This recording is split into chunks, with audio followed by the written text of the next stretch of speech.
안녕하십니까. 총선과 대선을 앞두고 정치가 요동치고 있습니다. 여당은 이명박 정권의 실정으로 가뜩이나 어려운 상황에서 디도스 공격 사건과 돈봉투 사건으로 거의 초상집 분위기입니다. 그래서 박근혜 씨가 비상대책위원회를 꾸리고 탈바꿈을 시도하고 있어요. 민주당도 시민운동하던 사람들을 받아들여서 민주통합당으로 이름을 바꾸고 신장 개혁 중입니다. 며칠 전에는 새 지도부 선출까지 마쳤죠. 민주당도 일부 친노 세력과 합쳐서 통합진보당으로 이름을 바꿨습니다. 모든 정당이 모습을 바꾸느라고 바쁩니다.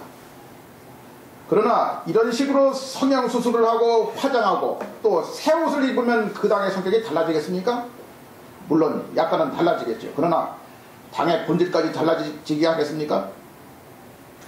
지금 한국 정치의 가장 큰 문제점은 우리의 정치체제가 너무 낡았다고 하는 것입니다.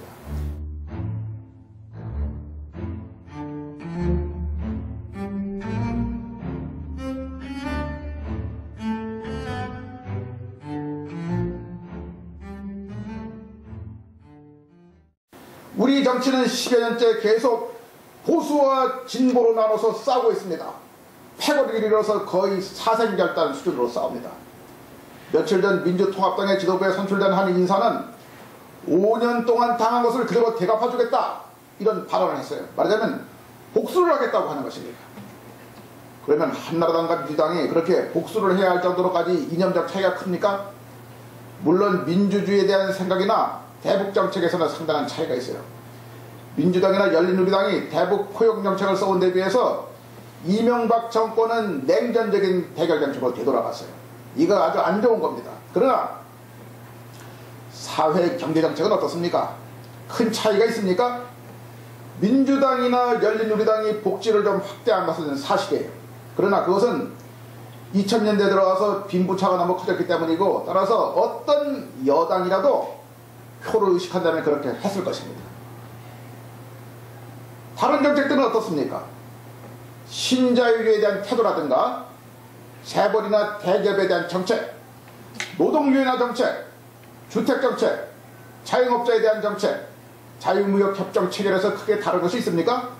이거 별로 없습니다.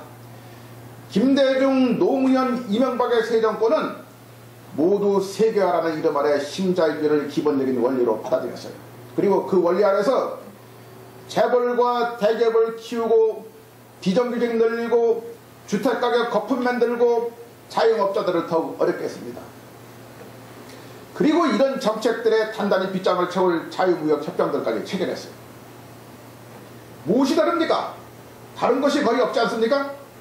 그런데 왜, 무슨 이유로 이렇게 싸웁니까? 지금 민주당은 모든 민생의 어려움이 한나라당 때문이라고 연일 비판하고 있어요. 그리고 한미 FTA 비전을 공격하고 있습니다. 그러면 열린우리당이 지난 대선에서 500만 표라고 하는 기록적인 표 차이로 패배한 것은 무슨 이유 때문입니까? 5년 동안의 잘못된 신자유주의 정책으로 민생을 도탄에 빠뜨렸기 때문이 아닙니까?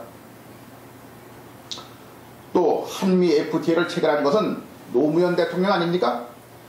그런데 지금에 와서 한나라당이 한미 FTA를 비준했다고 비판하는 것은 이건 자가당착 아닙니까? 지금 와서 갑자기 한미 FTA 반대로 돌아섰는데 그렇게 한다고 해서 과거에 한미 FTA를 체결한 사실이 사라집니까? 결론은 하나입니다. 지금 여야 간에 벌어지고 있는 투쟁은 이념을 둘러싼 그리고 민생을 살리기 위한 투쟁이 아닙니다. 그것은 단순히 정권을 차지하기 위한 권력 다툼에 불과합니다. 지역 정서를 밑바닥에 깔고 있는 파당들 사이의 다툼입니다. 그런데 왜 애꿎은 국민들이 자신들에게 아무 이익도 없는 그 다툼에 말려들어서 들러리를 서야 합니까?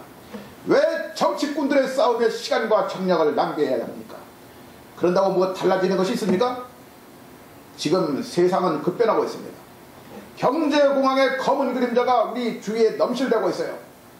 유럽연합이 거의 망가지면서 올해는 세계 경제가 깊은 수렁에 빠질 가능성이 높습니다.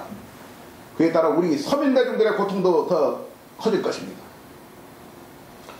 그러나 기존 정당들은 이런 상황에 대처할 준비가 거의 안 되어 있습니다. 여당은 물론이고 야당도 마찬가지입니다.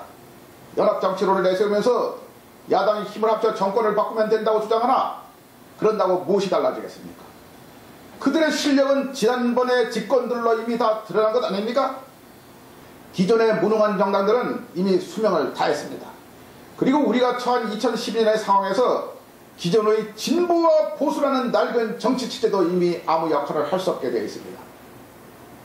그렇다면 어떻게 해야 되겠습니까? 이제 별도리가 없습니다. 국민들이 직접 나서는 수밖에 없습니다. 그리하여 기존의 무능하고 낡은 정치체제를 끝장내고 새로운 시대에 맞는 새로운 정치체제를 건설해야 합니다. 정치는 국민의 것이지 정치꾼들의 것이 아닙니다. 낡고 부패한 정치인들에게 우리의 운명과 미래를 맡길 수는 없습니다. 여러분, 우리 힘을 합쳐서 낡은 정치를 몰아내고 새로운 정치를 건설하는 정치혁명에 나섭시다. 주저하지 마십시다. 감사합니다.